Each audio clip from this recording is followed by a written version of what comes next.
pasamos pues, al evento estelar del día de hoy. Es para mí un honor introducir la conferencia magistral de Fernando Miguel Leal Carretero.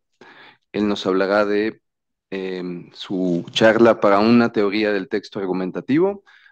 Haré una breve semblanza. Eh,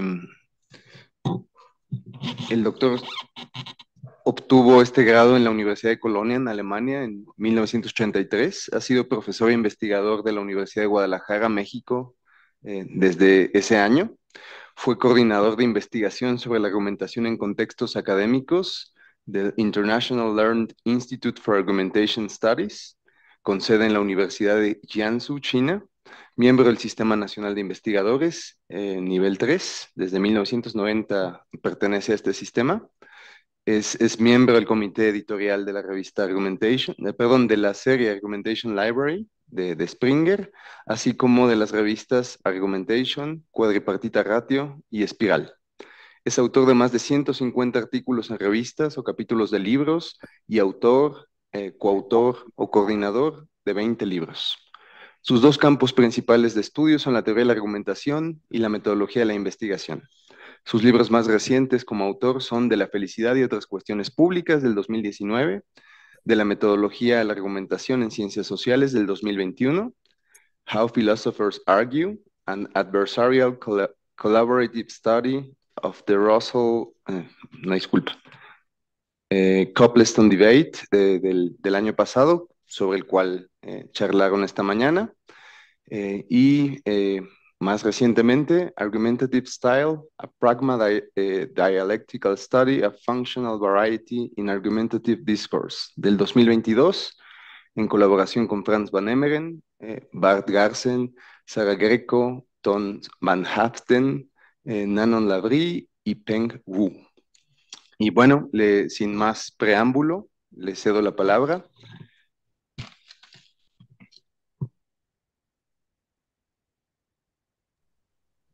Muchas gracias, Marc. Muchas gracias a todos. Voy a ver si no falla la tecnología. Voy a compartir pantalla.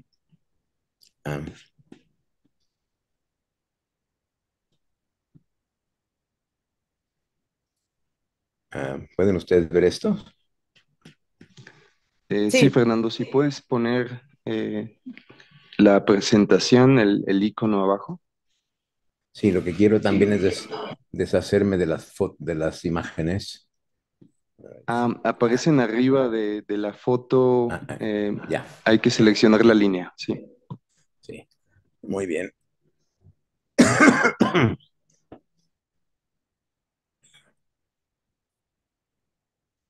Perfecto. Me siguen viendo, ¿verdad? Sí, Muy bien.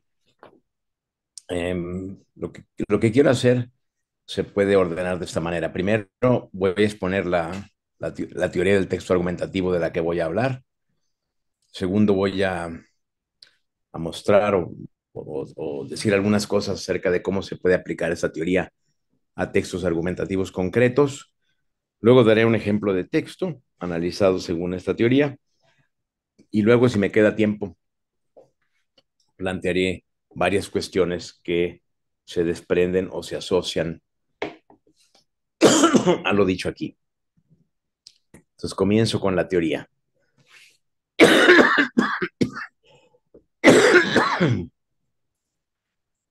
He enumerado las proposiciones que constituyen la teoría. La primera es: todo texto argumentativo consiste en una secuencia de oraciones.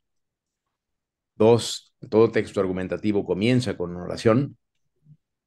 Tres, el contenido de la segunda oración tiene o debe tener una conexión con el contenido de la primera, so pena de no ser inteligible. Cuatro, hay muchos tipos de conexión que conectan las oraciones. Por ejemplo, el contenido de la segunda oración puede ser o al menos presentarse como una razón para el contenido de la primera. También puede ser una aclaración terminológica o de otro tipo. También puede ser una explicación en el sentido, en alguno de los sentidos de la palabra explicación, etcétera. Aunque estas conexiones son diversas, todas ellas están allí para contribuir a que se comprenda mejor el contenido de la oración anterior, o a que se acepte más fácilmente, aunque sea de manera provisional o para propósitos de continuar la discusión.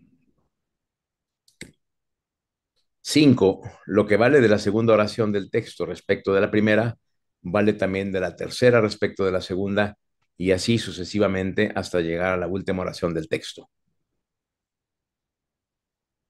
Sin embargo, 6.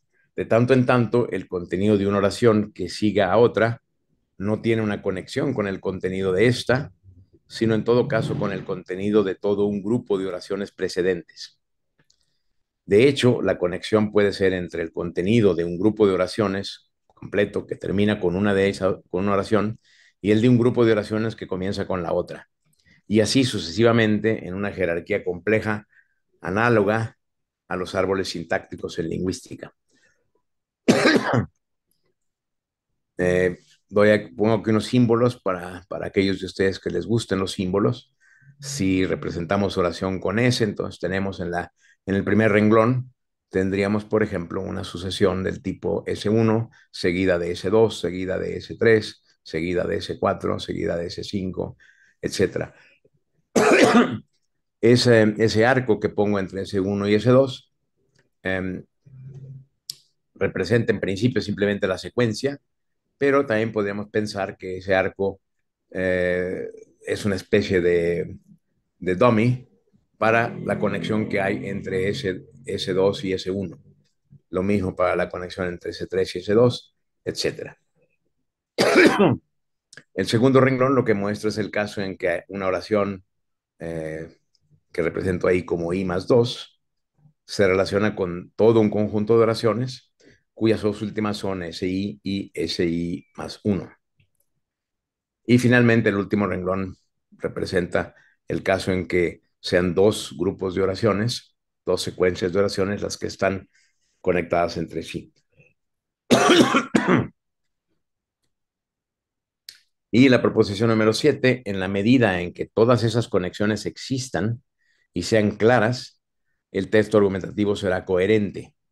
La coherencia de un texto dependerá de la claridad de las conexiones entre contenidos de oraciones o grupos de oraciones. Pongo aquí una nota cuando hablo de conexiones, que una conexión sea clara no significa necesariamente que sea explícita, y que una conexión sea explícita no significa necesariamente que sea clara. Aquí estoy hablando nada más de la claridad. Bueno, espero que estas 7 proposiciones no constituyan un problema. Me parece que son en gran medida incontrovertibles, pero siempre habrá quizá la posibilidad de controvertir alguna de ellas. Entonces, si suponemos una teoría como esta, la pregunta sería, bueno, ¿y cómo podemos aplicar la teoría del texto argumentativo que acabo de exponer a textos? Y bueno, pasa con las aplicaciones que siempre requieren intermediarios. Digamos que una teoría no sirve de gran cosa, por clara que sea, por aceptable que sea, si no va acompañada de instrucciones para su aplicación a los objetos que esa teoría teoriza. Y bueno, las instrucciones más útiles que he encontrado provienen de propuestas teóricas que no fueron formuladas dentro de la teoría de la argumentación que conocemos. Más bien han sido formuladas por autores que trabajan en tradiciones que no sería fácil conectar directamente con la teoría de la argumentación como la conocemos. La primera propuesta que a mí me sirve para tratar de aplicar la teoría a textos argumentativos concretos es algo que yo traduzco como lógica de cuestión y respuesta. En inglés es Logic of Question and Answer. Yo traduzco question por cuestión y no por pregunta, por la sencilla razón de que las cuestiones que subyacen a un texto argumentativo con frecuencia no se explicitan en el texto como preguntas. Esta propuesta fue esbozada Hay que insistir en eso de esbozada, porque no tenemos un desarrollo completo. Hay un manuscrito, bueno, su autor es el filósofo, arqueólogo e historiador británico R.G. Collingwood, Robin George Collingwood, y la esbozó en 1939. Tenemos también un manuscrito muy cortito de 1939 en que se ve que Collingwood está tratando de desarrollar esto de una manera sistemática, pero es un fragmento. En los textos en que realmente él esboza y presenta la lógica de cuestión y respuesta, eh, lo que tenemos es textos que tenían un propósito diferente. Y esto es una cosa que se dice de pasada.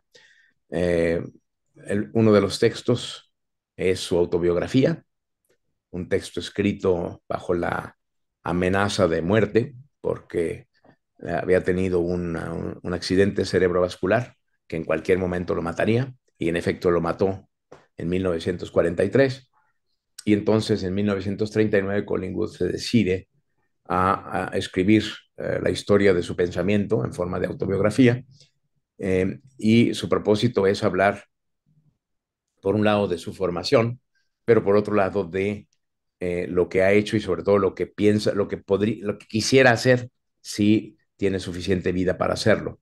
Y como parte de este relato autobiográfico, él menciona o habla de esta lógica de cuestión y respuesta y en algunos párrafos dice en qué consiste.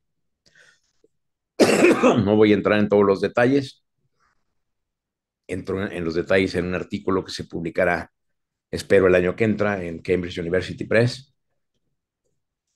para los propósitos que nos interesan aquí, es decir, obtener de esta propuesta teórica instrucciones para aplicar la teoría que expuse antes a textos argumentativos concretos. En términos de eso que es lo que buscamos aquí, podemos resumir el asunto diciendo que según la lógica de cuestión y respuesta, los enunciados declarativos deben siempre interpretarse a la luz tanto de las cuestiones a que responden, cuanto de las cuestiones que suscitan en un proceso indagativo continuo. Aquí insisto que una cuestión no necesita ser explícita o ser explicitada en el texto en forma de pregunta. Entonces, pues de hecho puedo decir que quizá la mayoría de las cuestiones que se tratan en un texto no se explicitan por razones sobre las que se podría uno discutir. Ahorita no es el momento de hacerlo, pero bueno, lo que dice esta lógica de cuestión y respuesta es algo muy tremendo, pues lo voy a repetir. Los enunciados declarativos deben siempre interpretarse a la luz tanto de las cuestiones a que responden, cuanto de las cuestiones que suscitan en un proceso indagativo continuo. Esto de proceso indagativo continuo se debe bueno, Collingwood de lo que está tratando en sus textos es de eh, esbozar una teoría que nos diga cómo el investigador en historia y en filosofía, en arqueología, los campos en los que trabajó, pero en principio extensible a cualquier tipo de investigación, eh, los enunciados declarativos son parte de de una indagación, de una inquiry que no se detiene. Entonces, desde el punto de vista externo, la indagación se presenta como una serie de oraciones o, dicho de otra manera, de enunciados declarativos, y la manera de interpretarlos es viendo las cuestiones a que responden y las cuestiones que suscitan. Y bueno, el punto es que tales cuestiones son para Collingwood un componente crucial del contenido de cualquier oración. ¿Se acuerdan que antes, cuando formulé la teoría, hablé yo del contenido de la oración? Y dije que lo que conecta, eh, lo que buscamos en la teoría del texto argumentativo es que haya una conexión entre el contenido de una oración y el contenido de otra oración. Y por eso es que las cuestiones pueden, entendidas de la manera de Collingwood, pueden ayudarnos a aplicar la teoría a textos argumentativos concretos. La segunda propuesta que a mí me es muy útil es algo que, bueno, ha recibido muchos nombres. El nombre más antiguo fue argumentación en la lengua, Hoy día los autores que trabajan en esa tradición hablan de semántica argumentativa. Ahora explico por qué. Y bueno, pongo aquí la foto de Oswald Ducrot, que fue el que inició, el que por primera vez publicó sobre esta teoría. Después tuvo una serie de colaboradores y discípulos que la han desarrollado en distintas direcciones. Pero aquí, de todas las cosas que la semántica argumentativa tiene que ofrecer, yo me contento con una, que es esta que pongo ahí. Toda oración contiene en principio una orientación argumentativa hacia una conclusión. Es decir, cuando alguien produce una oración, o si prefieren un enunciado declarativo, aunque no necesita ser el enunciado siempre declarativo, pero esa es una complicación en la que no me voy a entretener. Eh, esa oración está orientada argumentativamente hacia una conclusión que puede no hacerse explícita en el texto. Y lo importante es que la orientación argumentativa de cualquier oración dentro de un texto es otro componente crucial del contenido de esa oración. Entonces, lo que estas dos propuestas teóricas nos dan son elementos para conectar o para entender la conexión entre las oraciones, o la conexión entre más bien los contenidos de las oraciones o de los grupos de oraciones. Brevemente, para satisfacer la curiosidad quizá de alguno, el término semántica argumentativa me parece que tiene el objetivo de decir de una manera un tanto paradójica que el significado de las oraciones y en último término también de los textos no es tanto lo que se suele decir el contenido informacional de las oraciones, sino la orientación argumentativa. Pero bueno, este es un tema que da para mucha discusión. Yo me contento nada más con pensar que nadie dice nada si eso que dice no es relevante para una cierta conclusión, en algún sentido de la palabra conclusión. Y con esto paso a una digresión. Como he usado la palabra conclusión, entonces es importante eh, reconocer aquí que la palabra conclusión es equívoca o multívoca. Como ustedes saben, entre lógicos y filósofos, la conclusión es la última proposición en un argumento entendido inferencialmente, donde las otras proposiciones son las premisas. Este, digamos, es el sentido que todo aquel que haya estudiado alguna vez lógica de alguna u otra manera entiende por conclusión. Digamos, el final de la inferencia, sí, el final de la inferencia. Pero en las teorías de la argumentación que conocemos como pragmadialéctica y dialéctica de argumentos, toda argumentación compleja culmina en una ponderación de los distintos argumentos presentados con el fin de extraer una conclusión. Aquí conclusión no significa la última proposición o el final de una inferencia, sino significa un acto especial por el cual los que han estado discutiendo ponderan, comparan, contrastan los argumentos que han presentado y, digamos, toman una decisión acerca de qué argumentos son más fuertes que cuáles otros. Esto es, por ejemplo, se ve muy claro en el caso jurídico, cuando el juez justifica su veredicto y entonces presenta comparativamente los argumentos y finalmente extrae su conclusión, su veredicto, que es, pero aquí conclusión, como ven ustedes, no es el final de una inferencia, sino es más bien el resultado de comparar distintos argumentos. Pues bien, en semántica argumentativa, la propuesta teórica que mencioné al final, la conclusión, en cambio, es una oración casi nunca expresada en el discurso hacia la que otra oración está orientada argumentativamente.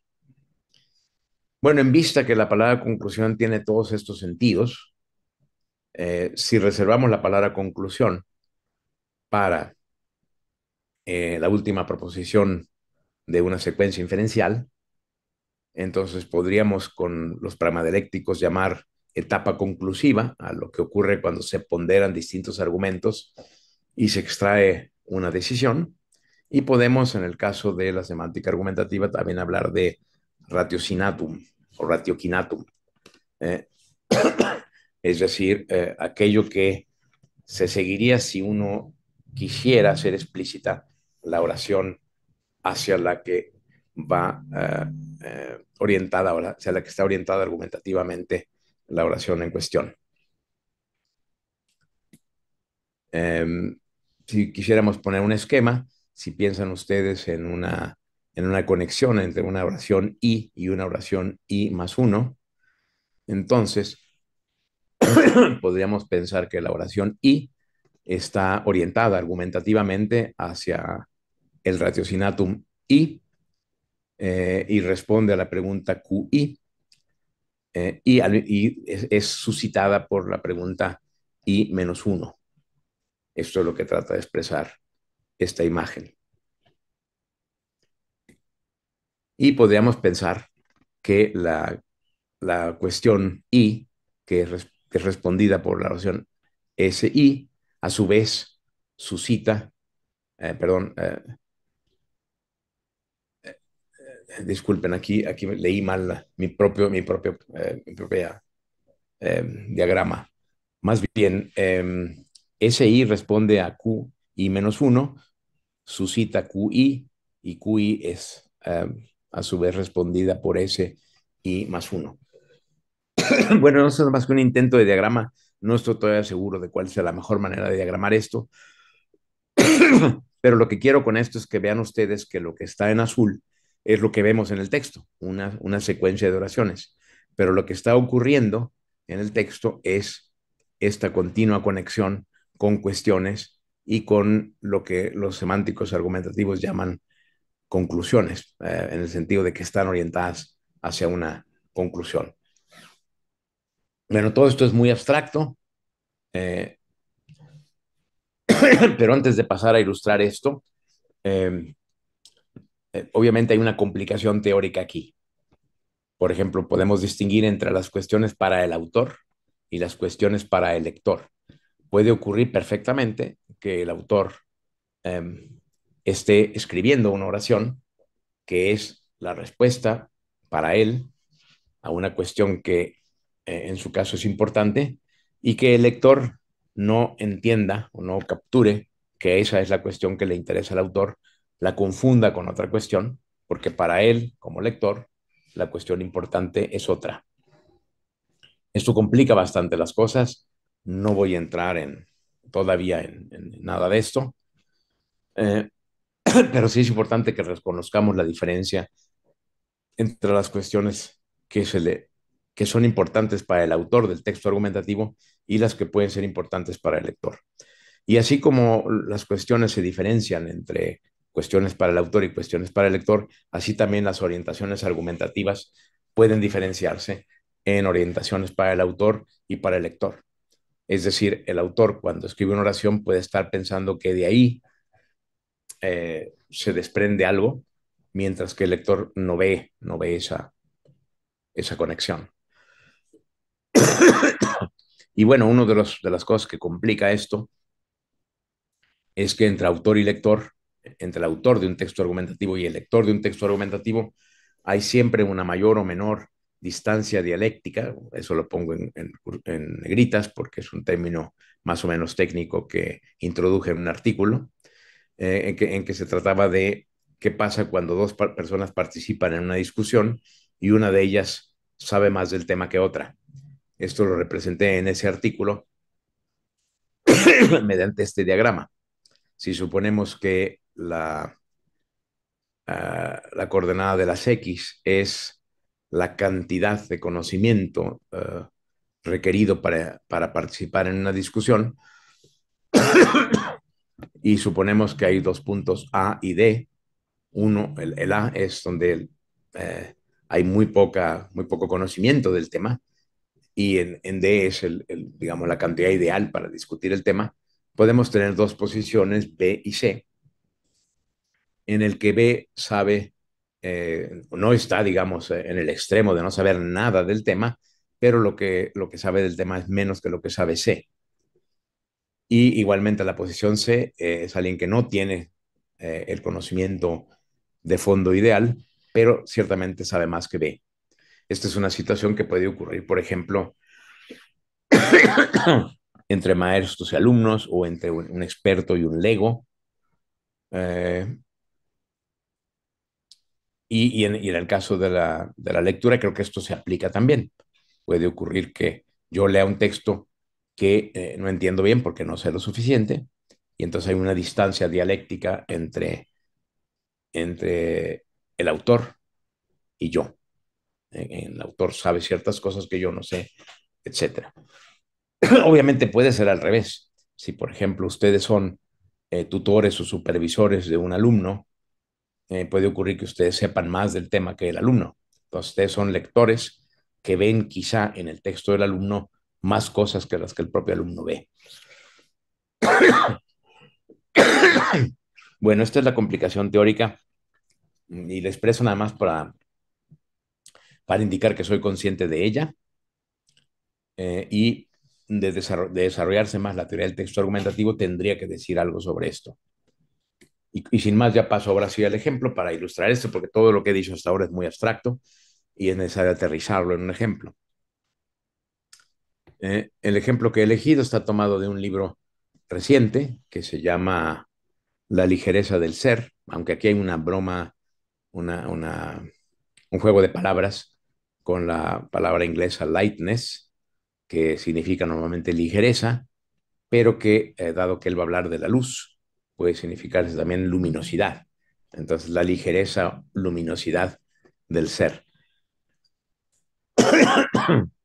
Aquí les presento el comienzo del índice y el texto que me interesa es el texto que precede, o es una especie de nota preliminar para la parte 1 del libro que se llama El origen de la masa. Como aquí está el texto muy chiquito, se los pongo más grande y lo leo. La materia no es lo que parece ser. Su propiedad más obvia, eh, variamente llamada resistencia al movimiento, inercia o masa, puede entenderse con mayor profundidad en términos completamente diferentes. La masa de la materia ordinaria es la energía incorporada de componentes más básicos, los cuales carecen de masa. Ni tampoco es el espacio lo que parece ser. Lo que aparece a nuestros ojos como espacio vacío se revela a nuestras mentes como un medio complejo lleno de actividad espontánea. Bueno, lo que hace este texto es anunciar todo el desarrollo que va a tener lugar en los capítulos 1 a 12 del libro de Frank Wilczek. Bueno, lo divido en las oraciones S1 a S5, son las que acabo de leer, y procedo a intentar aplicar la teoría. Para poder entender, digamos, la textura del texto, cómo está el texto tejido, yo me planteo dos preguntas: ¿cuáles son las cuestiones que suscita cada enunciado? Y esa la voy a marcar con la letra Q. Y también voy a preguntarme hacia qué conclusiones, entre comillas, ratioquinata, se orienta cada oración. A esa la voy a marcar con la letra R. Entonces, si consideramos primero las cuestiones, tenemos esto. La oración 1 dice: la materia no es lo que parece.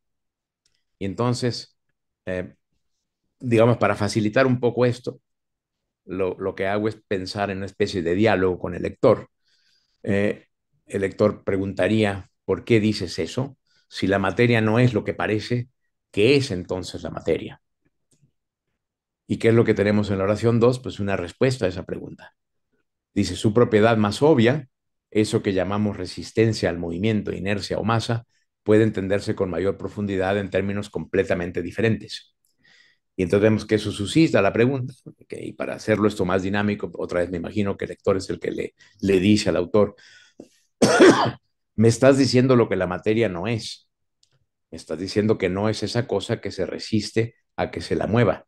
Pero ¿qué es lo que la materia sí es? Y entonces tenemos la oración 3 que responde precisamente a esa pregunta. La masa de la materia ordinaria es la energía incorporada de componentes más básicos, los cuales carecen de masa.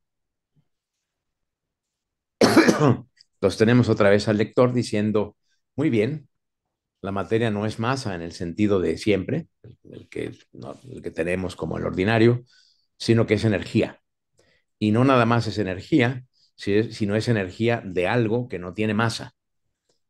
Eso requiere más explicación. Hay algo más que haya que añadir. Y entonces tenemos la oración 4. Tampoco es el espacio lo que parece. Y entonces la pregunta, ¿qué es entonces? Y entonces la respuesta, lo que aparece a nuestros ojos como espacio vacío, se revela a nuestras mentes como un medio complejo lleno de actividad espontánea. Y entonces tenemos la última reacción del lector. Ya veo que distingues como Platón mucho antes que tú entre percibir y pensar. Mediante la percepción parece que el espacio es un receptáculo vacío, una nada, pasividad pura. Lo que estás diciendo es que en cuanto no percibimos, sino que pensamos el espacio, este resulta ser justo lo opuesto, ni vacío, ni pasivo, ni pasivo. Vas a tener que explicarnos muchas cosas. Bueno, esta es una caricatura de lo que estoy tratando de decir y probablemente se puede representar de muchas otras maneras. Pero la idea es que cuando ustedes son lectores atentos, entonces están ustedes eh, leyendo una oración y eso suscita en ustedes una pregunta. Y si el texto tiene coherencia, lo que vamos a ver es que la siguiente oración va a ser una respuesta a esa pregunta. Y si lo hacemos así sistemáticamente, veremos que de esta manera se entiende por qué las oraciones están acomodadas como están. Nótese que en este texto no tenemos ningún conector explícito, o quizá el único que podríamos llamar explícito sería este tampoco, eh, que, que lo que hace es conectar la concepción tradicional del espacio y su corrección con la de la materia. Muy bien, esto es en lo que toca a las cuestiones que suscita el texto. Si ahora consideramos las orientaciones argumentativas, tendríamos más o menos esto. El autor dice la materia no es lo que parece. Bueno, ¿por qué un autor diría algo así? Eh, lo que en términos de semántica argumentativa habría que decir es que de decir la materia no es lo que parece se desprende algo así como, por tanto, es necesario actualizar nuestra concepción de la materia. Y cuando a la siguiente oración dice su propiedad más obvia, la propiedad más obvia de la materia, eso que llamamos resistencia al movimiento, inercia o masa, puede entenderse con mayor profundidad en términos completamente diferentes, tenemos que de ahí se desprendería un por tanto, nuestra concepción actualizada de la materia requiere que nos deshagamos del concepto tradicional de masa. Y la oración que sigue, la masa de la materia ordinaria, es la energía incorporada de componentes más básicos, los cuales carecen de masa. Tendríamos algo así como, por tanto, aquello de lo que la materia está hecha, sus componentes, no tiene siquiera masa. Y eso ya es una buena manera de acercarse a la concepción radical que propone Vilcek. Cuando aparece la oración, tampoco es el espacio lo que parece. Tenemos una repetición de lo que vimos en R1. Ahora tenemos R4, por tanto, también es necesario actualizar nuestra concepción del espacio. Y la última oración que dice lo que aparece a nuestros ojos como espacio vacío se revela a nuestras mentes como un medio complejo lleno de actividad espontánea, de lo que se desprende, por tanto, nuestra concepción actualizada del espacio requiere que nos deshagamos de la idea de espacio como vacío y pasivo y que lo pensemos, lo comencemos a pensar como pleno y activo. Bueno, lo que yo he hecho con estas dos pequeñas, eh, digamos, añadidos de lo que está detrás del texto, muestra la coherencia del texto.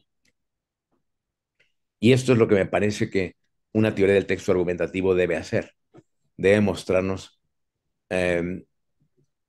hasta dónde es coherente el texto y en qué consiste su coherencia, esa conexión entre cada oración, que está, según la propuesta que hago, determinada por las cuestiones que suscita y la orientación argumentativa de cada oración. Disculpen la tos. Ay, parece que la gripa que tuve no termina de dejarme en paz. Entonces, bueno, recapitulando, lo que he presentado es una teoría, espero que poco controvertible por simple. Luego he representado algo mucho más controvertible, que son ideas de Collingwood y de Ducrot, que nos permiten pasar de una teoría tan simple y um, sí, tan poco controvertible, diría yo, pasar de eso a um, mostrar cómo son de dónde vienen las conexiones que hay entre las oraciones. Pero eso lo que hace a su vez es suscitar varias cuestiones. Y esas son las que quiero discutir para terminar. Parece que todavía tengo un poco de tiempo. Bueno, lo primero que quiero decir es que cuando yo hablo de teoría de texto argumentativo, algunas personas han pensado que estoy hablando de algo nuevo y en cierta manera es correcto. Me parece que en la literatura sobre teoría de la argumentación no existe, si me equivoco me encantaría que me corrigiesen, eh, una teoría explícita del texto argumentativo. Es una de las cosas que me parece faltar en la teoría de la argumentación. Sin embargo, yo creo que cuando alguien analiza textos y cuando alguien teoriza sobre la argumentación, tiene siempre, aunque de manera implícita, una teoría. Yo me refiero a la teoría que se suele manejar como teoría de grado cero. Lo que diría yo es que en las tradiciones de pensamiento crítico, de lógica formal, de lógica informal y también de la filosofía analítica, que es una disciplina y una tradición en la que se ha, digamos, discutido y analizado interminablemente argumentos, en todas esas tradiciones lo que los autores hacen es buscar dentro de un texto aquellos pasajes que contienen lo que el teórico considera el argumento. Y todo lo demás se deja de lado como maraña o basura irrelevante para la argumentación. Entonces yo diría que esto, el creer que el texto en principio es en su mayoría irrelevante para la argumentación y que escondido en toda esa maraña hay un argumento que el analista tiene que sacar, yo creo que eso es una teoría, aunque no es una teoría que yo sepa que haya sido hecha explícita, ni mucho menos justificada. Lo más parecido a una presentación o una esbozo de esa teoría está en un artículo muy viejo ya de Ralph Johnson, de donde yo tomo la palabra maraña o clutter en su texto, pero el propio Johnson no desarrolla muchísimo esto y sobre todo no me parece que lo justifique. Pero esta yo creo que es la teoría, digamos, estándar, la teoría default que utilizan los teóricos de la argumentación. Yo la llamo de grado cero, eh, haciendo una alusión a la fonología histórica del siglo XIX, en la que cuando en el paso de una lengua a otra, las vocales se convierten, por ejemplo, la A se convierte en E o la E se convierte en I, a veces ocurre que la vocal se pierde completamente y entonces esa vocal que se ha perdido se lo llama el grado cero de la transformación fonológica. Bueno, yo creo que aquí tenemos una especie de teoría de grado cero, tanto de grado cero porque no se formula, sino también porque es el mínimo que se puede decir. Bueno, yo lo que quiero es alejarnos de la teoría de grado cero y producir una teoría de grado uno o de grado 2. Ahora bien, sí hay teorías alternativas. Sí hay autores que han hecho algo más parecido a acercarse a una teoría del texto argumentativo. En mi opinión está la pragmadialéctica de la Escuela de Ámsterdam, está la dialéctica de argumentos de la Escuela de Madrid y está la argumentación coalescente de Michael Gilbert. Cada una de estas teorías son muy diferentes entre sí. Me parece que respetan la complejidad de la argumentación real y han planteado propuestas ingeniosas para dominar la argumentación real, para domesticarla, para hacerla más asequible. Y en el camino han dicho cosas muy relevantes acerca de lo que constituye un texto argumentativo. Y entonces voy a permitirme hacer aquí una especie de geografía de las teorías de la argumentación. Si toman ustedes el eje horizontal, va de E a T y el eje vertical va de A a D. El eje que va de A a D representa en el extremo A aquellos teóricos de la argumentación que lo único que les interesa es extraer los argumentos del texto y dejar todo lo demás del texto fuera, sin consideración. Mientras que según se acerca a D, se va respetando cada vez más las otras cosas que están en el texto. Entonces yo creo que los teóricos de la argumentación se pueden mover del polo A hacia D. Y con respecto a la coordenada horizontal, pongo yo la palabra T para indicar que se ocupan con textos reales, textos argumentativos reales, y pongo la letra E para indicar algo así como lo etéreo de ciertas teorías que tienen poca o nula conexión con textos. Bueno, yo creo que en estos cuatro cuadrantes que quedan definidos por estos dos ejes es donde puede uno situar las distintas teorías que existen. Aquí hago un ejercicio de imaginación y les presento lo que me parece que ocurre con las teorías que a mí más me interesan, las que mencioné antes. Con esto no me resistí a la tentación de tratar de colocar otras teorías de la argumentación en este esquema. Hay un límite en la ofensa que está uno dispuesto a causar.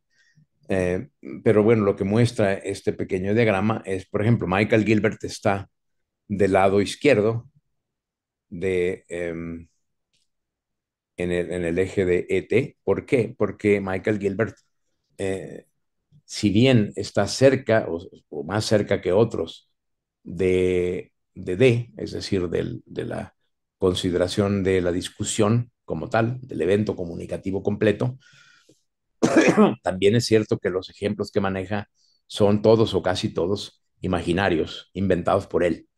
En ese sentido se acerca más a lo etéreo que al polo T de los textos reales.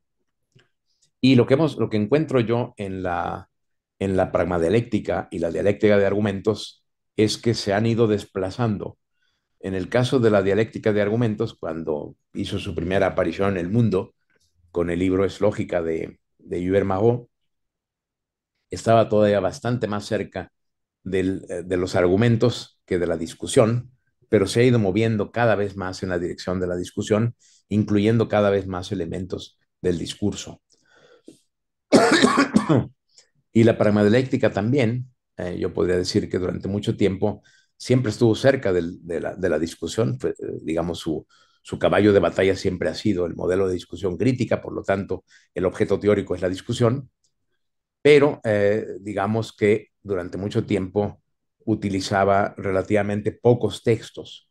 Sí utilizaba textos, rara vez ejemplos inventados, aunque ocurría también. En general utilizaba textos, pero cada vez está utilizando textos más complejos. En el último libro que salió, el de Estilo Argumentativo, el año pasado, ahí se ve un intento por acercarse a textos más complejos. Entonces yo lo estoy percibiendo como que la paradigmática se está moviendo más en la dirección de T. Y bueno, la pregunta para los que me están escuchando es, ¿dónde situarían la teoría en la que ustedes trabajan? Otra cuestión que surge de pensar en la teoría del texto argumentativo es a lo que podríamos llamar los géneros argumentativos. Me parece que todo mundo tenemos la idea o la intuición de que los textos argumentativos están organizados de maneras específicas. No está organizado un texto de la misma manera si el texto es de matemáticas, que si es de física, que si es de sociología, que si es de filosofía, que si es de crítica literaria. Yo creo que una de las cosas en las que la teoría del texto argumentativo podría contribuir es ver si esa hipótesis es correcta y cuáles serían, digamos, los géneros argumentativos que podríamos distinguir. Un ejemplo para mostrar que esto no es una invención es el hecho de que, si bien los artículos de las revistas especializadas existen desde el siglo XVII, es en el siglo XX que cada vez más las revistas especializadas tienen una organización textual, digamos que es prescrita a los autores. Los autores tienen que organizar la presentación de sus artículos especializados en términos de 4 secciones, con una quinta opcional, que en la mayoría de las revistas se llaman, como lo indico allí, la sección introducción, donde se plantean las preguntas que se van a discutir y las hipótesis que se van a poner a prueba. Luego viene una segunda sección que suele llamarse método, donde se presentan eh, cuáles van a ser los objetos en los que se va a hacer la investigación, cómo fueron seleccionados, qué instrumentos o procedimientos se van a utilizar sobre esos objetos para poder poner a prueba la hipótesis. Y luego viene una sección resultados, que es donde se presenta lo que se obtuvo de haber aplicado el método que se expuso antes. Y finalmente hay una sección discusión que corresponde justamente a lo que antes se llamado la etapa conclusiva. En tanto en la introducción como en método como en resultados, lo que tenemos son texto argumentativo, pero es hasta la sección discusión que todo lo que se ha argumentado a lo largo del artículo se pondera, se compara, se contrasta para poder llegar a una conclusión, aunque fuera provisional. A veces en estos artículos, en esta estructura, eh, la conclusión propiamente dicha, el resultado de la discusión, es tan extenso y tan importante en sí mismo que entonces se hace una quinta sección para presentar la conclusión a la que se llegó. Esta estructura, que yo, por ejemplo, estudio en el capítulo 10 del libro Argumentative Style, es una estructura que me parece que muestra cómo un género argumentativo está organizado mediante esta división de los pasos eh, de la exposición de los resultados de investigación.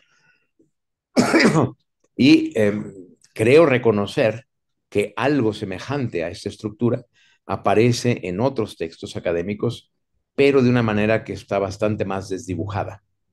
He creído reconocer una estructura parecida a esta, por ejemplo, en las revistas de crítica literaria, pero no tienen exactamente la misma forma.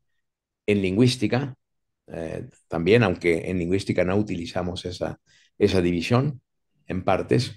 Eh, Luego, en algunos otros disciplinas tenemos una sección especializada, por ejemplo, en economía, siempre hay después de la introducción una sección que se llama modelo, donde se presenta las ecuaciones que van a presidir la investigación, etcétera, etcétera. Dependiendo pues del área de estudio, vamos a tener una estructura distinta. Entonces, me parece que la teoría del texto argumentativo debería contribuir a poner más claridad sobre esto de los géneros argumentativos, de lo que aquí doy este ejemplo. Eh, Otra cosa interesante, en muchísimos textos, quizá en todos, tenemos que la argumentatividad o las características argumentativas del texto se combinan con características que asociamos al tipo descriptivo y características que asociamos al tipo narrativo. En teoría de la argumentación se ha discutido varias veces sobre la relación entre narración y argumentación, un tema que ya viene desde la retórica antigua.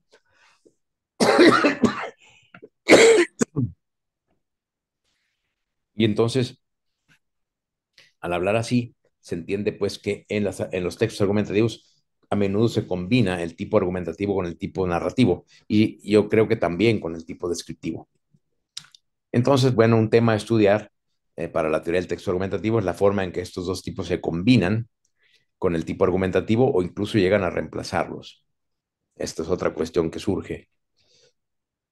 Y finalmente, hay una cuestión eh, que está asociada al término escritura académica, en inglés academic writing, que es una concientización cada vez más grande en todos los países. Esto nació primero en Estados Unidos y después se fue extendiendo a todos los países anglosajones, pero ahora ya es un tema que se ha generalizado. En los países latinoamericanos tenemos a la profesora Paula Carlino, que es la que más ha hecho por difundir la existencia del campo de estudios que se llama escritura académica, que estudia precisamente las peculiaridades de los textos académicos que tienen que leer los estudiantes en la universidad y que son completamente diferentes de los textos que habían leído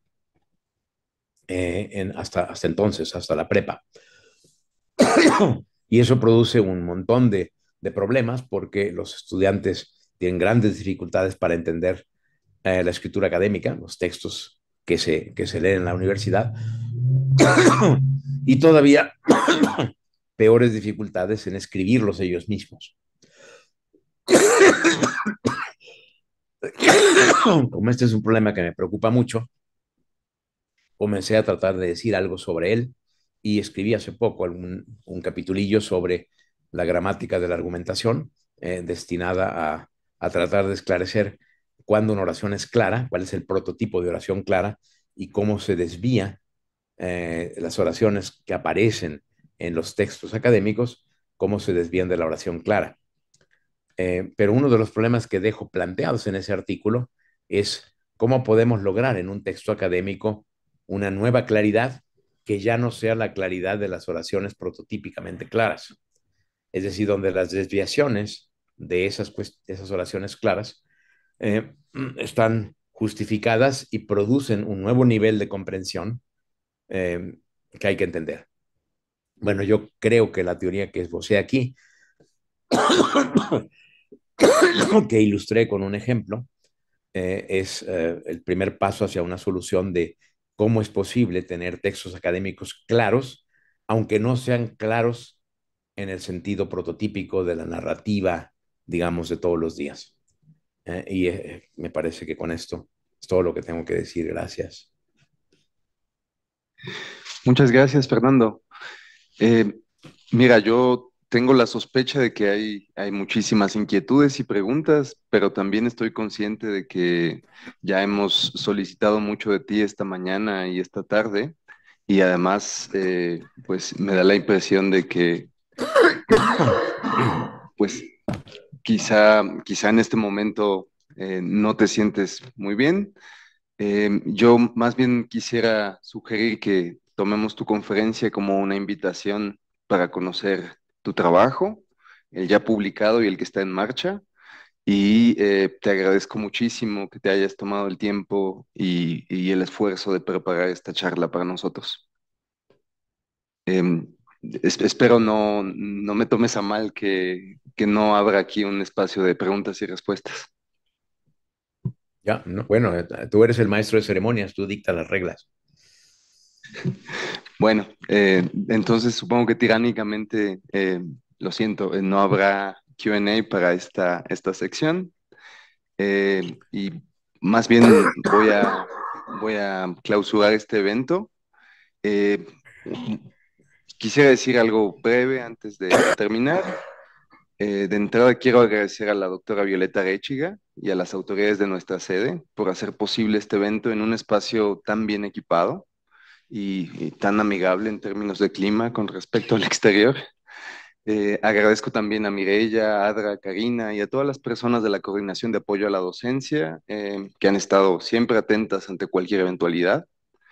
También, por supuesto, a Elton Rangel, a Jairo, que está por acá, a Omar, pues que han extendido sus horarios y sus actividades laborales para poder apoyarnos.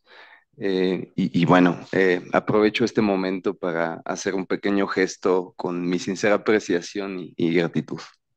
Y bueno, por supuesto también agradezco el apoyo logístico y anímico de las y los miembros de la REMAR. Por encima de todo, también les agradezco a todos los participantes, En mi experiencia, la comunidad de personas dedicadas al estudio de la argumentación son increíblemente generosas, tanto a nivel académico como personal. Hubiera querido abrir un poco más el espacio para incluir otras voces. No fue posible, pero agradezco su confianza este año para preparar el evento. Ya charlaremos en la red sobre qué tal estuvo. Y bueno, lo que espero es que encontremos también mejores maneras de continuar con esta tradición. Pues muchísimas gracias. Vamos a finalizar este evento.